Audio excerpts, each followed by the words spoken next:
Hamas Israel యుద్ధం తుది అంకానికి చేరుకునే అవకాశాలు కనిపిస్తున్నాయి. ఎందుకంటే అమెరికా ప్రెసిడెంట్ డొనాల్డ్ ట్రంప్ మాట్లాడుతూ హమాస్ తన చావు తానే కోరుకుంటున్నప్పుడు ఎవరైనా చేసేదే కూడా ఏమీ లేదన్నారు. వెంటనే హమాస్ను వీళ్ళని త్వరగా ఫినిష్ చేయండి, గాజాను స్వాధీనం చేసుకోండి నెతన్యాహును పురమాయించాడు. మరి నెతన్యాహు ట్రంప్ ఈ మొక్క ఎప్పుడు చెబుతాడని కళ్ళు కాయలు కాచి ఎదురు చూస్తున్నాడు. ఇక హమాస్ విషయానికి కాల్పుల ఒప్పందం సంప్రదింపులకు రామని బెట్టు చేస్తోంది. వారు చావాలనుకుంటున్నారు. ఇక ఎందుకు ఆలస్యం, ఆ పని త్వరగా పూర్తి చేసి గాజాని పూర్తిగా కబ్జా చేసుకో బ్రదర్ అంటూ నెతన్యాహు గ్రీన్ సిగ్నల్ ఇచ్చాడు.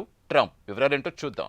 హమాస్ ఇజ్రాయెల్ మధ్య యుద్ధం తుదియంకానికి చేరుకోబోతోందా? హమాస్ నాయకులు అమెరికాతో కాల్పుల ఒప్పందానికి సంప్రదింపులు జరపడానికి నిరాకరించారా? చావనైనా చేస్తాం కానీ సంప్రదింపులకు రామని చెబుతున్నారా? మరి శుక్రవారం నాడు అమెరికా ప్రెసిడెంట్ డొనాల్డ్ ట్రంప్ మాత్రం అతిపెద్ద బాంబు పేల్చాడు. హమాస్ మిలిటెంట్లు చావాలనుకుంటున్నారు, ఆ పనిదో త్వరగా చేయి బ్రదర్ అంటూ నెతన్యాహును పురమాయించాడు ట్రంప్. హమాస్ ను పూర్తిగా లేపేసి గాజాను స్వాధీనం చేసుకో అంటూ నెతన్యాహుకు గ్రీన్ సిగ్నల్ ఇచ్చాడు. ట్రంప్ ఎప్పుడెప్పుడు తనకు ఈ ముక్క చెబుతాడా అని ఆతృతతో ఎదురు చూసిన నెతన్యాహుకు 1000 ఏనుగులంతా బలం వచ్చింది. ఇక హమాస్ విషయానికొస్తే చావనైనా చేస్తాం కానీ సంప్రదింపులకు వచ్చే ప్రసక్తే లేదని భీష్మించి కూర్చున్నారు. అమెరికాతో సంప్రదింపులకు పాలస్తీనాకు చెందిన మిలిటెంట్ గ్రూప్ హమాస్ నిరాకరించడంతో చర్చల్లో మరోమారు ప్రతిష్టంభన మొదలైంది. దీంతో హమాస్పై కోపంతో రగిలిపోతున్నాడు ట్రంప్. వెంటనే ఇజ్రాయెల్ను క్లీనప్ చేసుకోండని లైసెన్స్ ఇచ్చాడు. ఇక అసలు విషయానికొస్తే అమెరికా హమాస్ మిలిటెంట్లతో కాల్పుల ఒప్పందం ప్రతిపాదనను తీసుకువచ్చింది. దీన్ని హమాస్ తిరస్కరించింది. దీంతో ట్రంప్ హమాస్పై ఆగ్రహంతో చిందులు వేయడం మొదలుపెట్టాడు. వారికి గాజాలో శాంతి పునరుద్ధరించడం ఇష్టం లేదేమో, ఇక మీ పని కానియండని నెతన్యాహు గ్రీన్ సిగ్నల్ ఇచ్చాడు.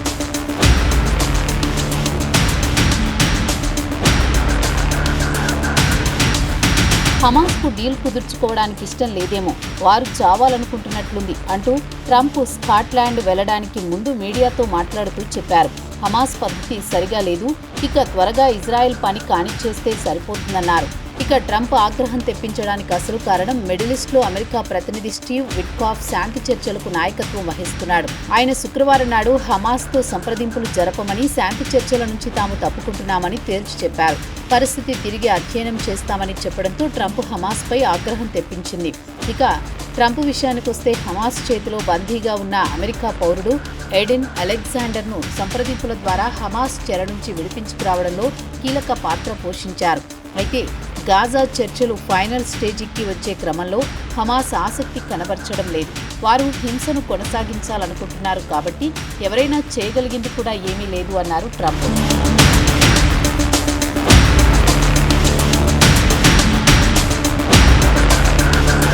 ఇక ట్రంప్ వాదన విషయానికొస్తే ప్రస్తుతం బందీల విడుదల అంశం చివరి అంకానికి చేరుకుంది.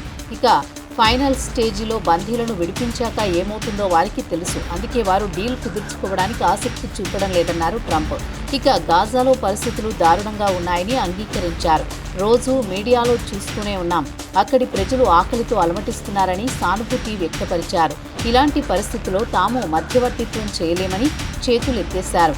ఇజ్రాయెల్ ప్రధాని బెంజమిన్ నెతన్యాహును వెనకేసుకొచ్చారు. ఇక ఇజ్రాయెల్ మిలిటరీ చేయాల్సింది ఒక్కో హమాస్ మిలిటెంట్లను పట్టుకుని లేపేయడమేనని అన్నారు. ఇక ట్రంప్ గ్రీన్ సిగ్నల్ ఇచ్చాక నెతన్యాహులో కూడా ఆత్మస్థైర్యం పెరిగింది. బందీలను విడిపించడానికి ప్రత్యామ్నాయ మార్గాలను అన్వేషిస్తామని చెప్పారు. మొత్తానికి గాజాలో హమాస్ పాలనకు చరమగీతం పాడుతామని నెతన్యాహు కాన్ఫిడెన్స్గా ఉన్నారు.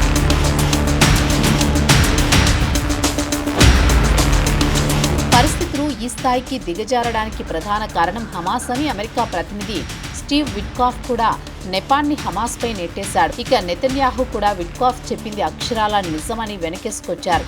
హమాస్ తరపున చర్చల్లో పాల్గొన్న సీనియర్ అధికారి బాసెం నయీం ఫేస్బుక్లో ఒక పోస్టు పెడుతూ చర్చలు నిర్మాణాత్మకంగా జరిగాయి, అయితే విట్కాఫ్ వ్యాఖ్యలు చూస్తుంటే ఇజ్రాయెల్ తరపున వకాల్తా పుచ్చుకొని తమపై ఒత్తిడి తీసుకురావడం తమకు నచ్చలేదని, చర్చలు విఫలం కావడానికి కారణం ఇదేనని తన వాదన వినిపించారు.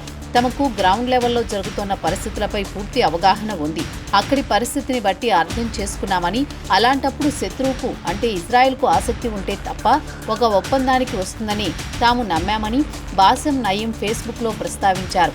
ఇక మధ్యవర్తులుగా వ్యవహరించిన ఖతర్, ఈజిప్ట్లు కూడా తాజా రౌండ్ చర్చల్లో కాస్త పురోగతి కనిపించిందని చెప్పారు. చర్చలు ఒక్కోసారి అనుకున్న విధంగా ముందుకు సాగవు, వాయిదాలు పడుతూ ఉంటాయి. ఇది సాధారణంగా జరిగే సంగతి అంతే. మరోమారు అమెరికా భాగస్వామ్యంతో చర్చలు తిరిగి మొదలు పెడతామని, కాల్పుల విరమణ ఒప్పందానికి రెండు పక్షాలను ఒప్పించడానికి గట్టి ప్రయత్నాలు చేస్తామని ఈజిప్ట్, ఖతార్ ప్రతినిధులు చెప్పారు.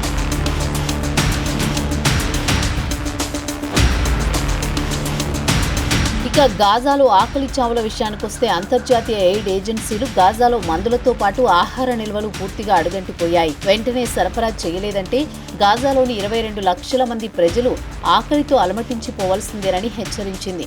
ఇజ్రాయెల్ మాత్రం గాజాలో ఎవరిని అనుమతించడం లేదు, అష్టదిగ్బంధనం చేసింది.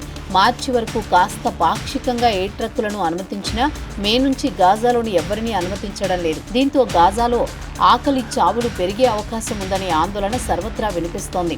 అయితే రోడ్డు మార్గాన ట్రక్కులను అనుమతించకపోయినా విమానాల్లో ఆకాశం నుంచి ఆహార పొట్లాలను ఇజ్రాయెల్తో పాటు ఇతర దేశాలు విడుస్తున్నాయని, అవి ఏదో కాస్మోటిక్ కోటింగ్లా ఉన్నాయని Hamas media chief Ismail al Thawabta మండిపడ్డారు. గాజా ప్రజలకు మనస్ఫూర్తిగా సాయం చేయాలనుకుంటే రోజువారీ ఎయిడ్ ట్రక్కులను అనుమతించండి. గాజా ప్రజలను ఉద్దేశపూర్వకంగానే ఆకలి చావులకు గురిచేస్తున్నారని హమాస్ ఇజ్రాయెల్పై ఆగ్రహం వ్యక్తం చేసింది.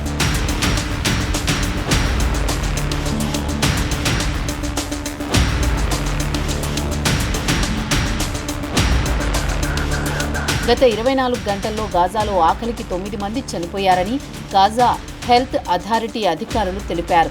ఇటీవల కాలంలో డజన్ల కొద్దీ పసిపిల్లలు ఆహారం కొరతతో అల్లాడుతున్నారు, పిట్టల్లా ప్రాణాలు కోల్పోతున్నారు. యునైటెడ్ నేషన్స్ కూడా శుక్రవారం పసిపిల్లలకు ఇచ్చే పోషకాహార ఆహారం నిల్వలు పూర్తిగా అయిపోయాయి. ప్రస్తుతం ఈ స్థితికి కారణం ఇజ్రాయెల్ అని ఆరోపించింది. ఇక ఇజ్రాయెల్ విషయానికొస్తే తాము గాజా ప్రజలకు కావలసినంత ఆహారం అనుమతించాం, యుఎన్ నిర్వహణ లోపం వల్ల ఈ పరిస్థితి తలెత్తిందంటోంది.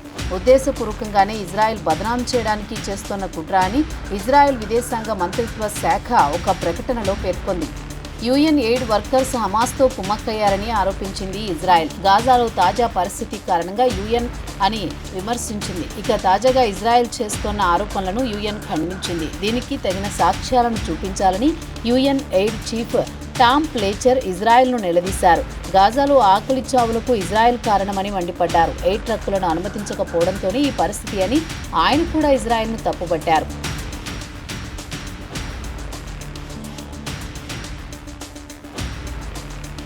ఇక తాజాగా శుక్రవారం నాడు ఇజ్రాయెల్ వైమానిక దాడుల్లో గాజాలో 21 మంది ప్రాణాలు కోల్పోయారు. గాజాలోని ఒక స్కూల్లో తలదాచుకున్న వారిపై బాంబుల వర్షం కురిపించారు.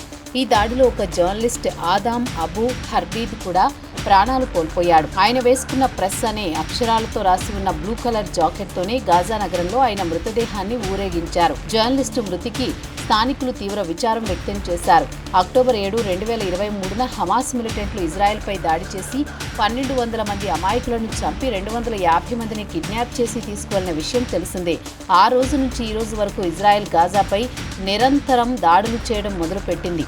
హమాస్కు చెందిన టాప్ లీడర్ షిప్ను లేపేసింది. ఇప్పటి వరకు ఇజ్రాయెల్ సుమారు 60,000 మంది గాజా పౌరులను చంపింది. ఇక గాజా నగరం మట్టి దిబ్బలను తలపిస్తోంది. ఇక శాంతి చర్చల్లో ఎలాంటి పురోగతి కనిపించడం లేదు. రోజు రోజుకు ప్రజలు ఆకలితో ప్రాణాలు కోల్పోతున్నారు. ఇక తాజాగా ట్రంప్ కూడా ఉన్న హమాస్ మిలిటెంట్లను లేపేసి గాజాను కబ్జా చేసుకో అంటూ నెతన్యాహుకు గ్రీన్ సిగ్నల్ ఇచ్చాడు. ఉన్న గాజా పౌరులను ఈజిప్టు సరిహద్దుకు, కొంతమందిని జోర్డాన్లో సర్దుతామని చెబుతున్నాడు. మరి పరిస్థితులు చూస్తుంటే హమాస్ చేతి నుంచి గాజా చేజారిపోయినా ఆశ్చర్యపోవాల్సిన పని లేదంటున్నారు మిడిల్ ఈస్ట్ ఎనలిస్టులు. మరి ఇది హమాస్కు వేకప్ కాల్ అవుతుందా లేదా అనేది వేచి చూడాల్సిందే.